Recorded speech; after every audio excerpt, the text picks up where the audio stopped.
사도행전 4장 1절에서부터 12절까지의 말씀을 오늘 살펴볼 것입니다. 베드로와 요한이 기도 시간에 성전에 들어가던 중에 날 때부터 안진뱅이 된 자를 만나게 되었습니다. 베드로는 그에게 나사렛 예수 그리스도의 이름으로 걸어라 하면서 그의 손을 잡아 일으켰습니다. 그러자 그 사람이 일어나서 걷기도 하고 뛰기도 하면서 성전에 들어가서 하나님을 찬양했습니다. 그 모습을 본 사람들이 크게 놀랐습니다. 수십 년 동안 그 자리에서 그 사람이 구걸을 해오던 것을 보았는데 날 때부터 안전방이라는 것을 잘 알고 있었는데 그 사람이 저렇게 일어나서 걷고 뛰는 모습을 보니까 그것은 하나님께서 하신 일이다 확신이 드는 겁니다. 그래서 사람들이 이 일을 행한 베드로와 요한을 청하여서 이 일이 어떻게 된 것인지에 대하여서 듣고자 하였습니다. 그래서 성전의 동편에 있는 솔로몬 행각의 사람들이 모여서 두 사도가 전하는 메시지를 듣게 되었습니다. 두 사도들은 그들에게 예수 그리스도의 부활과 복음을 증거하였습니다. 1절에서 4절까지를 우리가 함께 읽겠습니다. 사도들이 백성에게 말할 때에 제사장들과 성전 맡은 자와 사두개인들이 이르러 백성을 가르침과 예수를 들어 죽은 자 가운데서 부활하는 도 전함을 싫어하여 죄를 잡음에 날이 이미 저문고로 이튿날까지 가두었으나 말씀을 들은 사람 중에 믿는 자가 많으니 남자 예수가 약 5천이나 되었더라. 베드로와 요한이 제9시 기도 시각에 성전에 들어갈 때 있었던 일이었습니다. 이것은 우리의 시간으로 보면 오후 3시에 해당합니다. 오후 3시에 이 사건이 있었기 때문에 당시 성전에는 기도하러 나온 유대교의 지도자들이 다 모여 있었습니다. 대제사장과 서기관들, 사두개인 바리새인들이 거의 100% 출석한 상태다 이렇게 보시면 됩니다. 대제사장의 무리들은 지금 예수의 제자가 성전에서 백성들에게 설교하고 있다 이 소식을 듣고는 몹시 심기가 불편했습니다. 예수를 죽음으로 내몰았던 것이 바로 자신들이지 않습니까? 그런데 그렇게 죽임당한 예수가 하나님의 능력으로 부활했다 이라는 이 내용을 백성들에게 전하고 백성들이 그 사실을 믿게 되면 그러면 백성들이 뭐라고 생각하겠습니까? 예수를 죽인 자들, 바로 대제사장의 무리들이잖아요. 이들이 하나님의 뜻을 거스른 것이었구나 이렇게 생각할 겁니다. 그럼 백성들은 더 이상 이들의 말을 들으려고 하지 않을 거예요. 그래서 이 대제사장의 무리들은 백성들에 대한 자신들의 영향력이 약화될 것을 크게 우려했습니다. 그래서 이들이 이 두 사도가 지금 설교를 하고 있는 솔로몬 회당에 찾아와서 두 사도를 체포해 갑니다.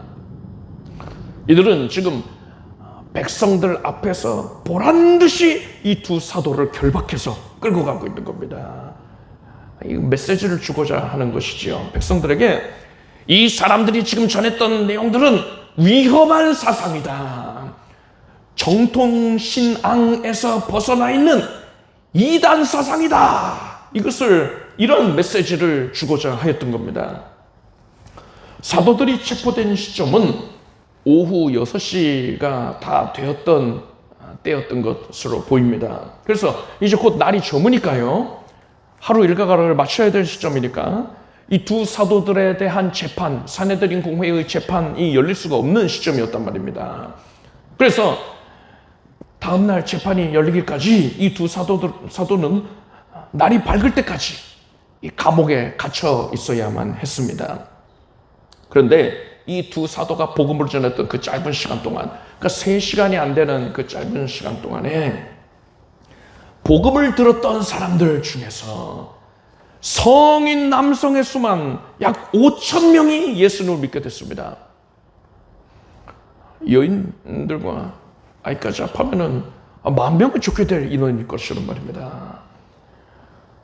두 사도를 체포한 자들, 이들은 예수가 실제로 부활했는지 정말로 메시아였는지 이것을 중요하게 여기지 않았습니다.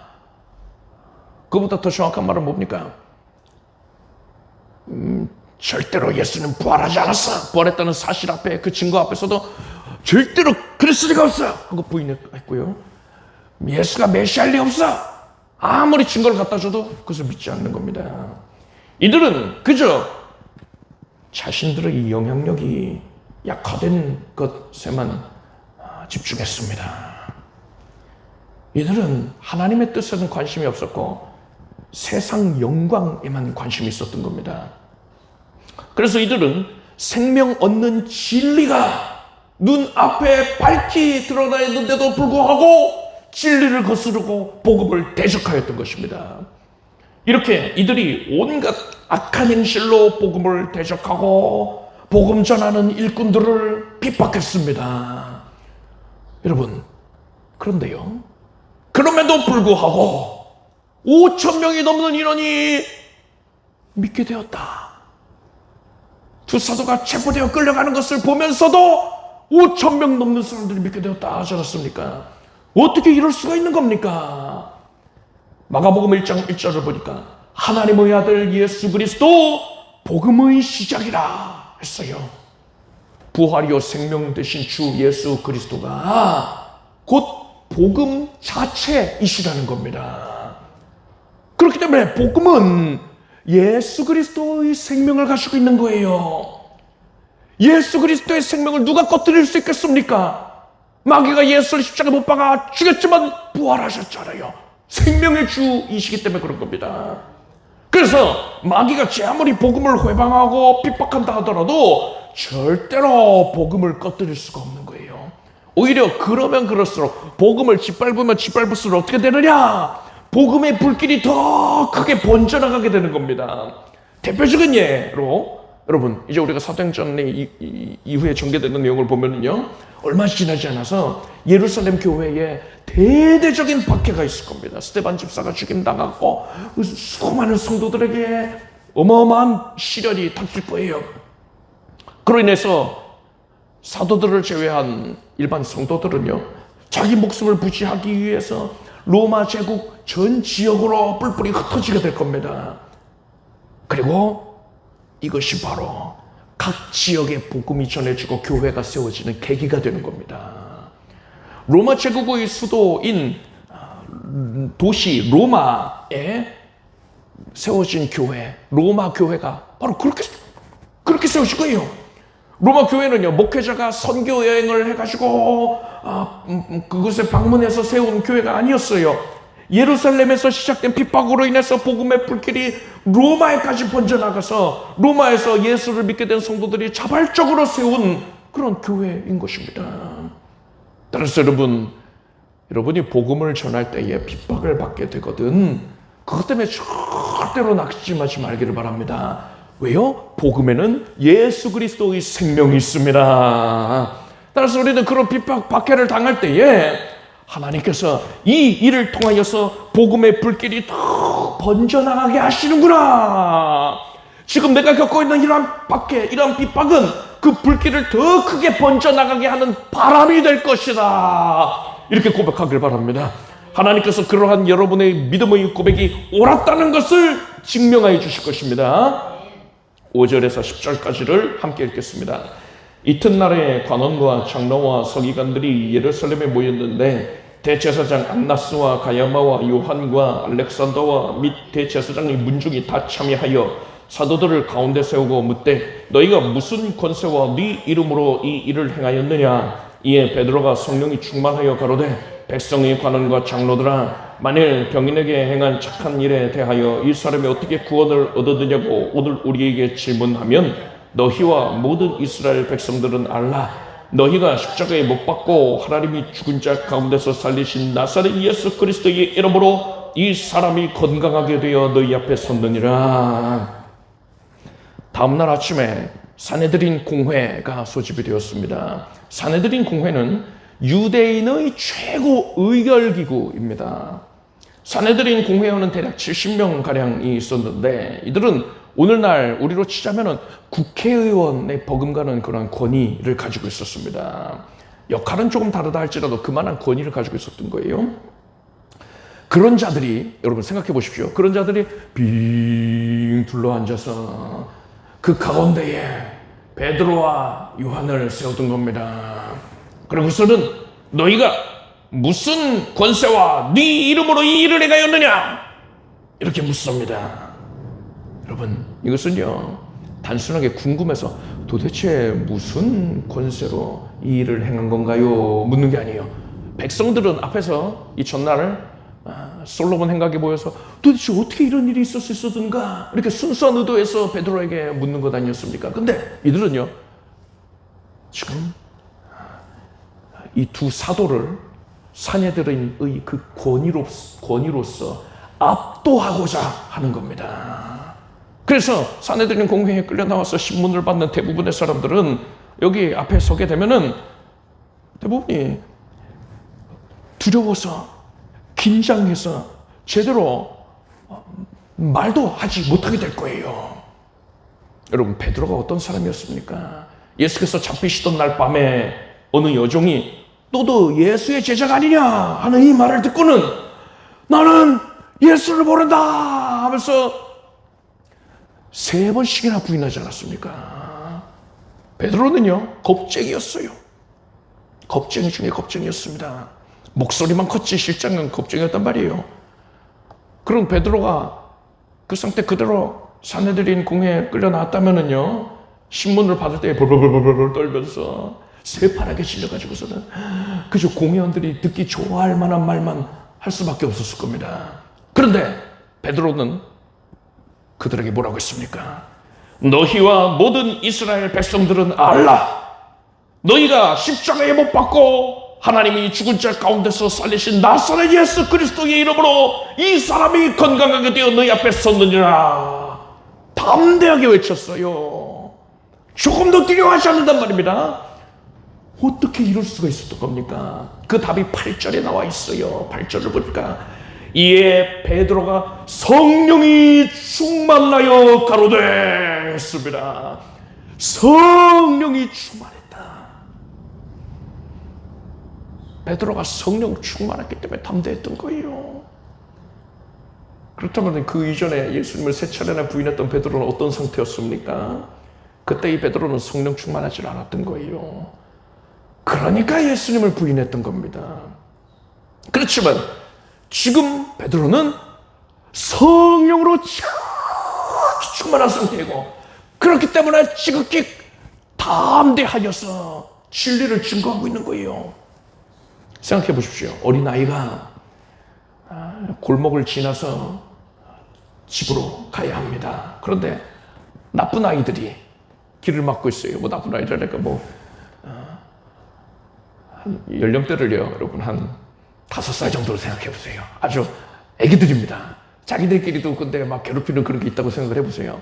5살짜리 아이가 골목을 가야 되는데 5살짜리 아이들이 거기서 웅성웅성 모이면서 쟤 지나가면 오늘 괴롭혀야지, 한 대 때려야지 막 이러고 있는 거예요. 위협을 하고 있단 말입니다. 그런데 그 순간에 이 아이의 아버지가 나타났어요. 이 아이의 손을 꼭 잡고서 아버지가 그 골목길을 함께 가는 겁니다. 그러면 이 아이는요, 더 이상 두렵지가 않은 거예요. 뭐 아이들이 아무리 많이 몰려든다 하더라도 감히 몰려들 엄두도 못 내지요. 아버지한테 달려들 엄두를 못 내겠지요. 그러니까 이 아이는요, 아버지의 손을 굳게 잡고는 이제는 담대해졌어요. 나쁜 아이들을 향하여서 그들이 뭘 잘못해왔는지, 그리고 그들이 앞으로 어떻게 바뀌어야 하는지를 똑똑히 전할 수가 있었던 겁니다. 베드로가 바로 그런 심령이었던 거예요. 성령님께서 함께하고 계시니까 두려울 게 없어요. 만약에 베드로가 성령 충만하지 않았으면 절대 이런 모습 못 보입니다. 이전에 3번 부인할 때처럼 그렇게 비겁한 모습을 또다시 보일 수밖에 없는 거예요.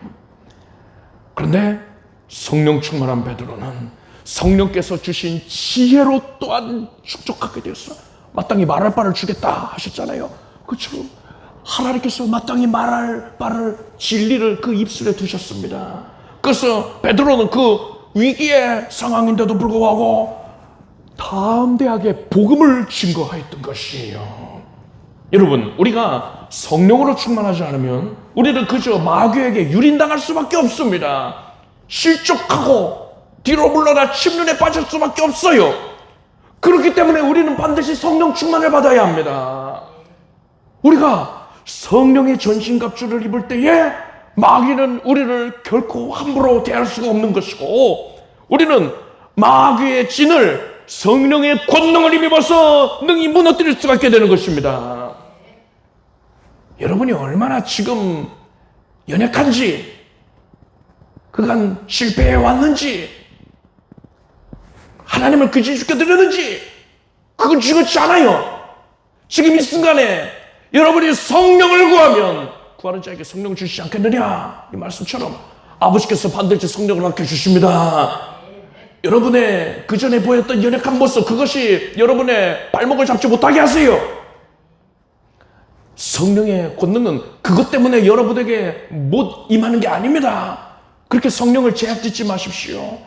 이미 예수께서 모든 죄와 저주와 연약, 사망의 형벌을 다 속량하셨습니다. 청산하셨어요. 그 은혜를 믿고 담대하게 구하십시오. 아버지여, 성령으로 충만케 하소서. 성령 충만을 받으면은 우리가 영적 전쟁에서 비로소 베드로가 그랬던 것처럼 성령의 권능으로 말미암아서 승리를 거두게 되는 것입니다. 성령 충만을 구하길 바랍니다.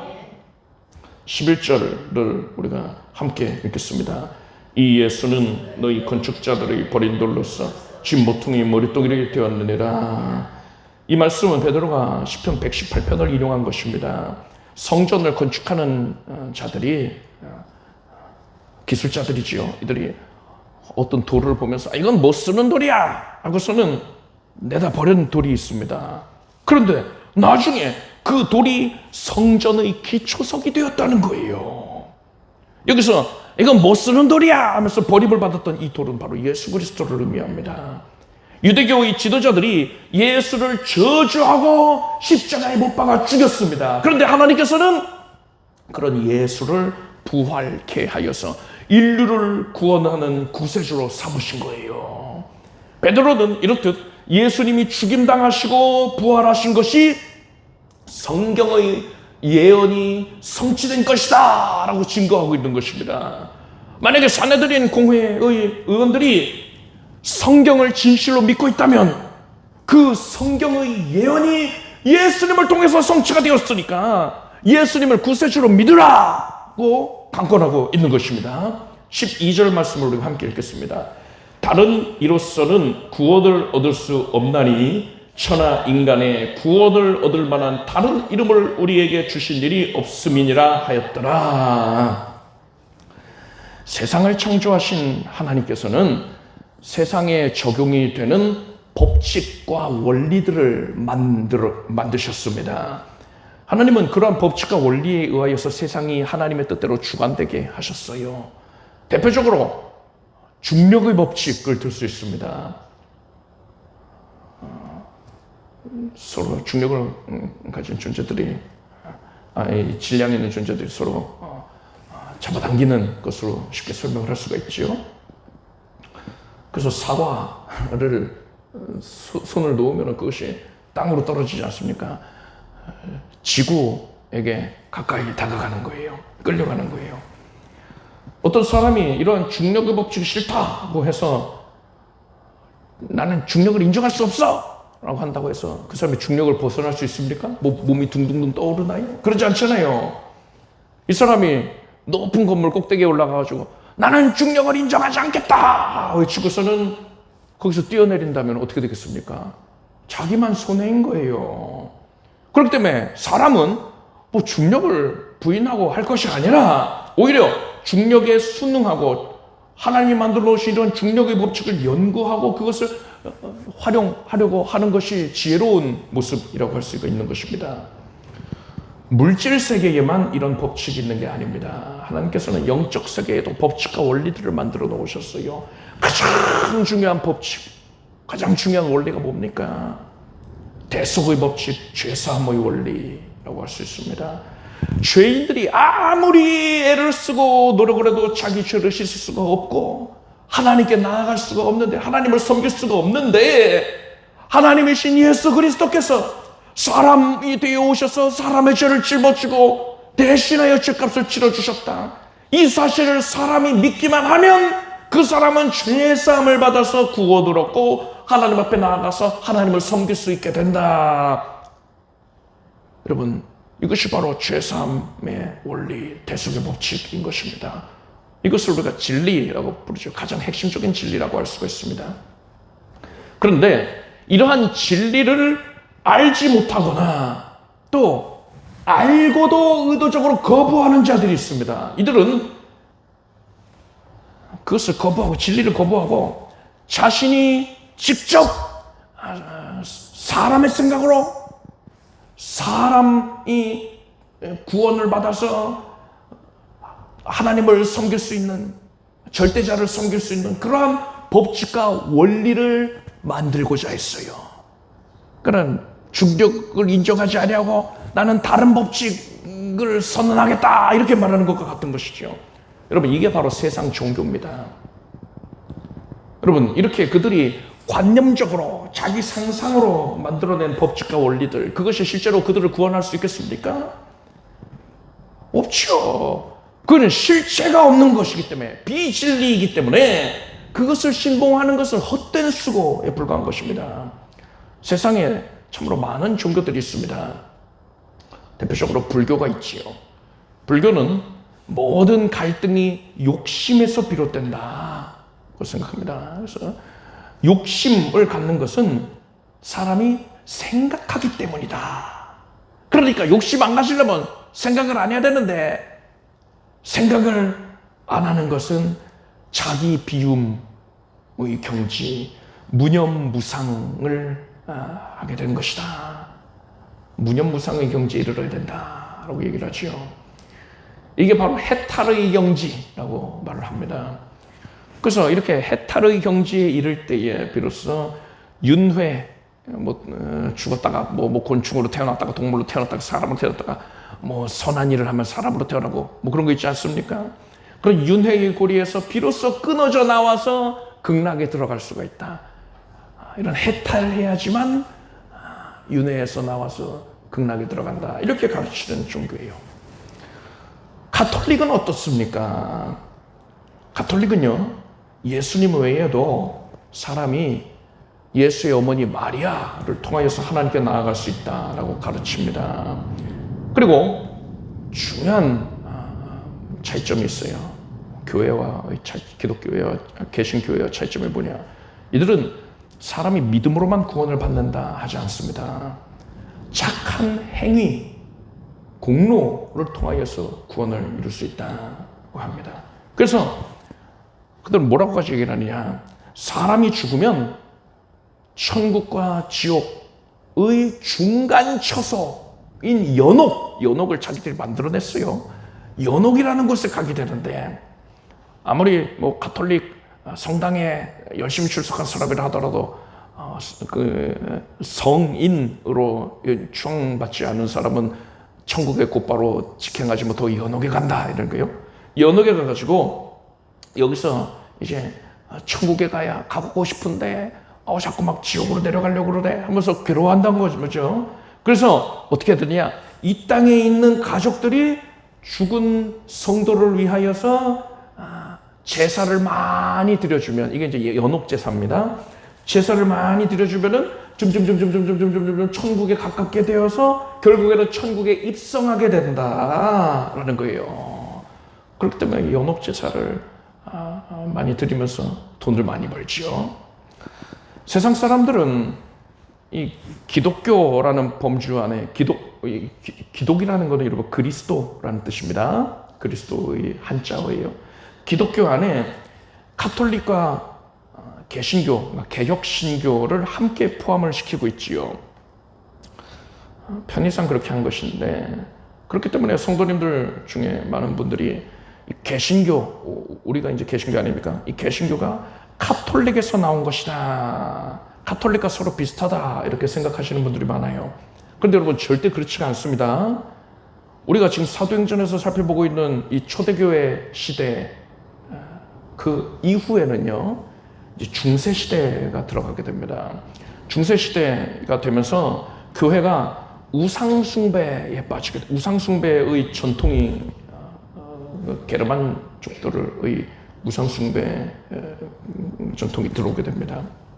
그리고 또한 그릇된 교리에 오염이 되어서 타락하게 돼요. 그렇게 타락한 모습이 바로 가톨릭인 거예요. 그래서 이것을 규탄하고 초대교회로 돌아가야 된다. 그렇게 그러한 운동을 한 것이 바로 종교개혁운동인 것입니다. 그래서 그렇게 하여서 개혁 신교, 개신교가 시작이 된 거예요. 그렇기 때문에 개신교는 그 뿌리를 가톨릭에 두고 있는 게 아니에요.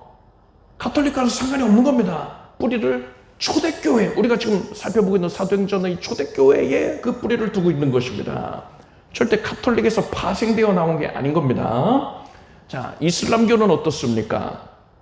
이들은 유일신 알라를 섬기고 있어요. 어떤 사람들은 이슬람교가 섬기는 신이 그도 뭐 절대자이니까 그 신이 기독교의 신과 동일한 존재다 이렇게 말하는데요. 이건 몰라서 하는 말이에요. 이슬람교에서는 삼위일체를 부인합니다. 그리고 예수 그리스도가 하나님이시라는 사실을 부정하고 그저 예수는 훌륭한 선지자였어라고만 말합니다. 그리고 원죄를 부정해요. 이들도 선행으로 말미암아서 구원에 이르게 된다라고 가르칩니다. 이들이 섬긴다 하는 신은 우리가 섬기고 있는 삼위일체 하나님이 아닙니다. 이들이 관념상으로 상상으로 만들어낸 실체가 없는 그러한 존재인 것이에요. 유대교는 어떻습니까? 여러분, 유대교는요, 우리가 잘 알아야 되는 게 구약 시대부터 이어져 온 게 유대교다 이렇게 생각할 게 아니고요. 구약 시대부터 예수님이 죽임당하시는 그 순간까지는 이스라엘의 신앙이 우리의 오늘날의 신앙과 동일하다라고 보시면 됩니다. 우리는 오신 메시아를 믿는 것이고 이스라엘은 오실 메시아를 믿어서 구원을 받는 거잖아요. 그래서 태초 시대부터 예수님이 죽임당하시는 순간까지는 우리와 동일한 신앙을 가지고 있는 거예요. 그 신앙이 이제 초대교회로 넘어가게 되는 것이죠. 그런데 예수님을 죽인 그 시점부터는 어떻게 되느냐? 여기서 이제 이단이 생기는 겁니다. 이들 내에서 이제 이단이, 진리를 떠나는 자들이 생기는 거예요. 뭡니까? 예수를 예수님이 하나님이시라는 것을 부정하는 거예요. 그리고 예수를 이단의 우두머리라고 생각을 합니다. 저주해야 할 대상이라고 여기는 거예요. 이거는 구약의 신앙과는 다른 겁니다. 그래서 이렇게 예수를 죽인 그 시점 이후의 유대인의 그런 종교를 이제 유대교라고 부르는 거예요. 우리가 지금 이 시점에는 유대교를 그것으로 부르는 겁니다. 구약의 신앙이 아니라. 자, 이들은 율법을 지켜야지만 구원 얻는다라고 생각을 합니다. 그래서 뭐 안식일에 불도 안 켜요. 전등은 못 켭니다. 불 피우지 말라 했으니까요. 엘리베이터 벨도 그 버튼도 못 누른다니까요. 그래서 안식일에는 매 층마다 자동으로 서게 하는 그런 옵션을 켜놓는단 말입니다. 그렇기 때문에 여러분, 이 유대교는요, 예수님을 믿지 않기 때문에 지옥에 가게 될 것이고요. 이들은 구원을 받아야 할 대상인 것입니다. 성경은 장차 이러한 유대인들이 복음에 긍정적으로 반응하게 될 것이다 라고 예언하고 있어요. 또 구체적으로는 휴거 사건 이후에 이들 중에서 많은 이들이 구원을 얻게 되고 복음 전도자로 활동하게 된다. 그러니까 구원이 이스라엘로 돌아가게 된다 이렇게 예언하고 있는 것이지요. 자, 이렇듯 불교와 가톨릭, 이슬람교, 유대교는 비진리를 따르고 있는 게 너무나도 명백합니다.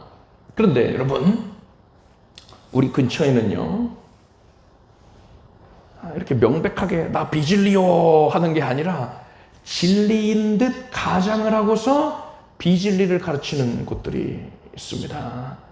개신교회인 척하면서 비진리를 전하는 거죠. 우리는 이들을 이단, 사이비라고 부릅니다. 대표적으로 여호와 증인이 있습니다. 이들은 파수대라는 전단지를 살포를 하지요. 삼위일체를 부정합니다. 그리고 이들은 사람의 영혼은 죽음과 함께 소멸된다라고 주장을 해요. 천국, 지옥 이런 거 없다는 거예요. 예수 그리스도가 하나님이신 것을 부정합니다. 이들은 여호와 증인에 속한 14만 4천 명만이 천국 도성에 들어갈 수 있다라고 주장을 해요. 또 제7일 안식교가 있습니다. 이들은 안식일을 안 지키면 구원받지 못해 라고 주장합니다. 그리고 뭐 안식일은 구체적으로 금요일 저녁에서 토요일 저녁까지인데 이들은 그것도 아니고 토요일 오전부터 오후까지만을 안식일로 여겨요. 그래서 그 날짜에 예배일로 지켜야지 구원받는다 이렇게 얘기를 하는 겁니다. 이들은 율법주의자예요. 예수 그리스도의 공로로 구원받는 게 아니라 율법을 지켜야지 구원받는다라고 주장하는 이단들인 것입니다. 신천지가 있죠. 신천지는 포교 활동에 제일 적극적인 이단입니다. 교주 이만희가 재림 예수다. 재림 예수면서 동시에 또한 보혜사 성령이다 이렇게 주장을 해요. 이만희를 믿어야지만이 구원받는다 이렇게 가르치면서 신천지 교인 14만 4천 명만이 구원받는다라고 주장하죠. 이들은 추수꾼이라는 별동대원들을 교회로 파송을 합니다. 그래서 새신자로 가장해서 교회에 잠입을 해요. 그리고서는 교회 내에서 크게 인정을 받게끔 합니다. 그래서 교회 리더가 되게끔 하는 거예요. 그리고 교회의 분열을 조장을 해서 결국에는 교회를 반쪽을 내가지고 사람들 끌고 나가든가 교회를 통째로 집어삼키는 일도 이들은 서슴없이 한단 말입니다. 이들의 대표적인 전략 중에 하나가 성경 공부를 가장해서 성도들에게 접근하는 겁니다. 교회에서 성경 공부가 제대로 이루어지지 않는 경우에 성도들이 갈증을 느낄 수 있지요.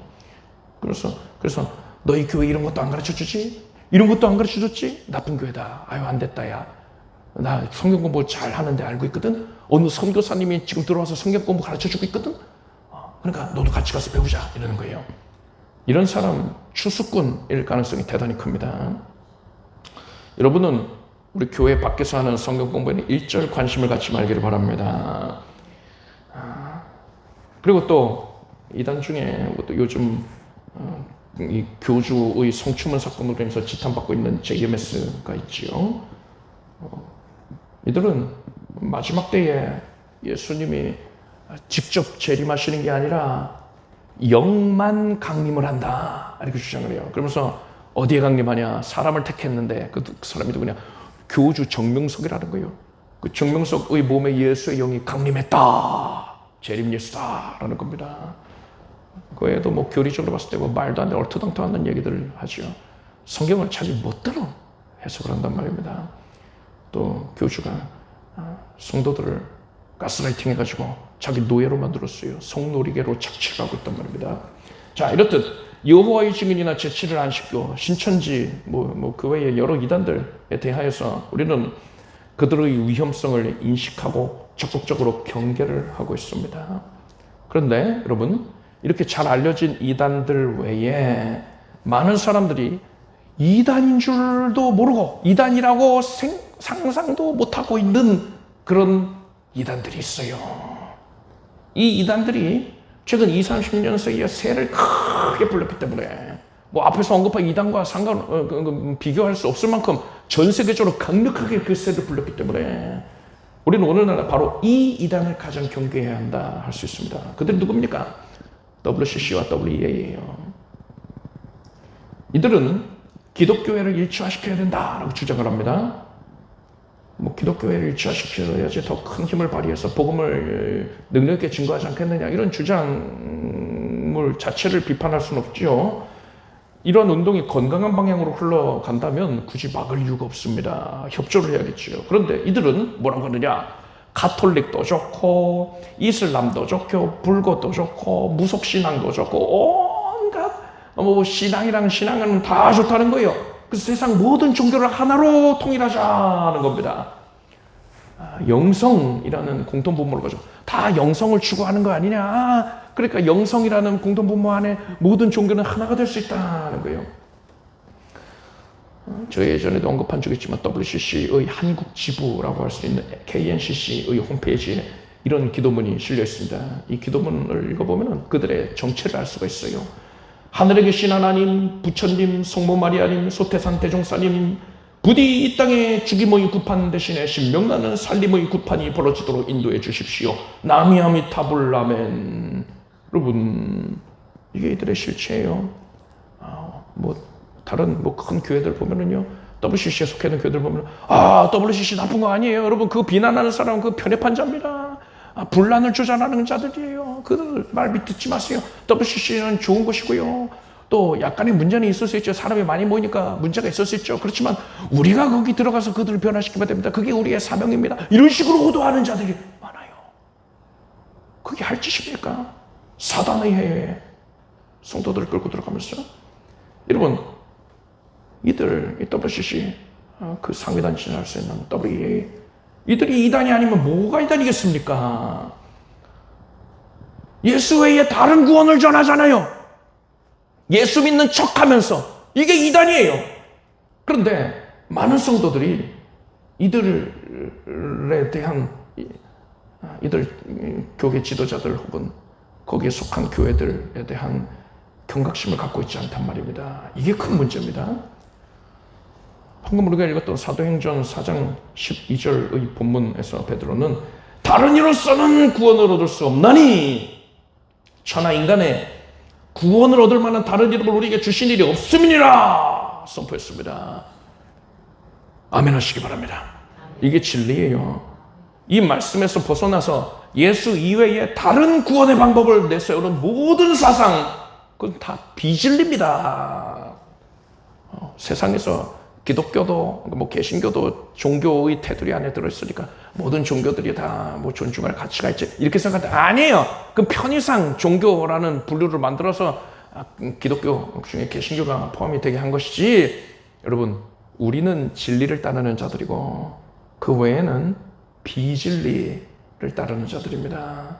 거기엔 구원이 없어요. 우리만 진리를 따르는 자들입니다. 이거는 편협한 생각이 아니고 이게 사실인 걸 어떻게 해요? 생명의 오직 예수께만 있는데 어떡합니까? 여러분, 이렇듯 성경 말씀에서 벗어나서 예수 외에 다른 구원의 방법을 내세우는 모든 사상들이 다 비진리다. 그들이 아무리 개신교회의 모습을 하고 있고 십자가가 달려있고 성경 구절들이 여기저기 써있고 이름도 무슨 교회에 써있다고 해도 그들은 결국 이단이다. 이 사실을 분명히 아시기를 바랍니다. 그런 교회나 단체에 속해 있는 이들을 향해서 우리는 그들에게, 오늘 베드로가 그러는 것처럼요, 그들에게 진리의 복음을 전하여서 그들을 진리로 돌이키게 하려고 해야 되는 것이지, 우리가 그들에게 영향을 받아서 그들에게 동화가 된다던가 휩쓸리거나 하면 절대로 안 되는 겁니다.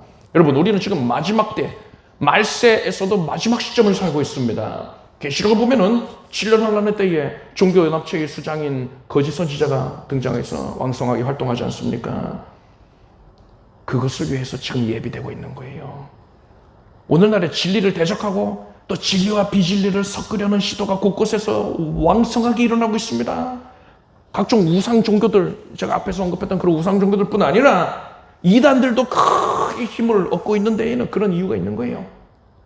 여러분은 성경 말씀과 다른 주장을 하는 이들을 바르게 분별할 수 있게 되길 바랍니다. 그들의 악한 의도를 간파하여서 무력화시킬 수 있길 바랍니다. 그리고 오늘 본문에서 성령으로 충만함을 받게 된 베드로가 사내들인 공회원들 앞에서 주눅들지 아니하고 담대하게 진리를 선포하였듯이 여러분도 성령으로 충만을 받아서 그들을 향하여서 담대하게 복음을 증거할 수 있게 되길 바랍니다. 기도하겠습니다. 하나님, 성령으로 충만하게 해주시옵소서. 오직 예수 그리스도의 영으로만 충만케 해주시옵소서. 우리의 모든 연약에 불구하고 착함 불구하고 예수의 보혈로 뒤덮임 받으어서 강권적으로 성령께서 우리에게 임재하시고 우리의 삶 자체를 전적으로 주장 역사하여 주시옵소서. 성령께서 드러나 주시옵소서. 우리가 진리의 복음을 담대히 증거하게 하여 주시옵소서. 예수님의 이름으로 기도드립니다. 아멘. 모두 자리에서 일어나시기 바랍니다. 가슴에 손을 얹으시고 아픈 곳에 손을 얹고 기도하겠습니다. 예수 그리스도의 하나님, 거룩하신 성령으로 지금 우리 가운데 오셔서 감사드립니다. 성령님을 기쁨으로 맞이합니다. 우리의 삶을 내어드립니다. 모든 것이 다 성령님의 소유입니다. 성령께서 압도하여 주소서. 오직 성령님으로 충만하여 성령님 안에만 거하게 하여 주시옵소서. 지극한 담대함을 얻게 하여 주시고 모든 연약과 금신도 다 떨쳐버리게 해 주시옵소서. 성령께서 이제 입술에 말할 바를 주시니 성령의 지혜로 말미암아 담대히 복음을 증거하는 삶을 살게 하여 주시옵소서. 많은 이들을 구원 얻게 하여 주시옵소서. 이러한 삶을 사는 데에 또한 간증할 제목이 차고 넘칠 수 있도록 하나님께서 우리의 연약한 심령을 만져주시고 연약한 육신을 만져주시옵소서. 지금 성령님께서 손대셨으니 급속하게 고침받겠습니다. 예수 그리스도의 이름으로 명령한다. 지금 손으로 얻고 있는 부위가 급속하게 고침받을지어다. 예수 이름으로, 나사렛 예수 이름으로 명하나니 깨끗하여질지어다. 하나님께서 고치셨습니다. 암세포까지도 살아 없어지게 해주시고 이제 모든 검사 결과에서 하나님께 영광 올릴 기쁨의 제목만 가득하게 됩니다. 머리에서 발끝까지 청하여질지어다. 만성적인 통증도 사라졌습니다. 깨끗해졌습니다. 모든 장기가 세물었습니다. 신진대사가 원활하여지게 하여 주시옵소서. 모든 수치는 정상이 되게 해 주시옵소서. 하나님의 은혜로 없어야 할 것은 없어지게 해주시고 필요한 것들이 소성케 하여 주시옵소서. 새 힘을 넘치게 얻을지어다. 복음 증거를 위한 셈이 예비될지어다. 각 가정을 복을 내어 주시옵소서. 필요한 모든 것들을 성령의 은혜 안에서 공급되게 해주시옵소서. 하나님은 부요하십니다. 우리가 구한 것 이상 누른 것으로 넘치게 응답 주시나이다. 주여 구하옵나니 우리 살아가는 성도들 온 가족에 다 구원얻게 하여 주시옵고 물질 어려움 겪지 않게 해주시옵고 모든 채무가 다 해소가 되게 하여 주시오며 장막매매 문제가 일순간에 이루어지게 해주시옵소서. 종사하고 경영하는 산업 현장을 크게 복되게 해주시고 그 가운데서 우리 온 성도들이 으뜸되게 하여 주시옵소서. 지키시고 복되게 하여 주시옵소서. 하나님의 은혜가 흘러 넘칠지어다. 예수님의 이름으로 기도드립니다. 아멘. 믿은 대로 될지어다. 하나님께 박수를 올리겠습니다. 잘 앉으십시오. 준비하신 예물을 정성된 마음으로 드리겠습니다. 들으신 예물을 위해 기도하겠습니다. 하나님, 감사의 마음 담아서 하나님께 예물을 올립니다. 하나님께서 이루신 것들을 헤아려 보며 기쁨과 정성으로 예물을 올립니다. 성령님, 주의 백성들에게 성령을 한량없이 베풀어 주시옵소서. 성령의 폭포수가 임하게 해주시옵소서. 응답이 넘치게 해주시옵소서. 예수님의 이름으로 간절히 기도드립니다. 우리 주 예수 그리스도의 무한하신 은혜와 하나님 아버지의 사랑과 성령님의 교통하심이 오늘 수요 예배의 기쁨과 정성으로 함께하는 사랑하는 성도들 위해 영원토록 함께 없으기를 축원합니다.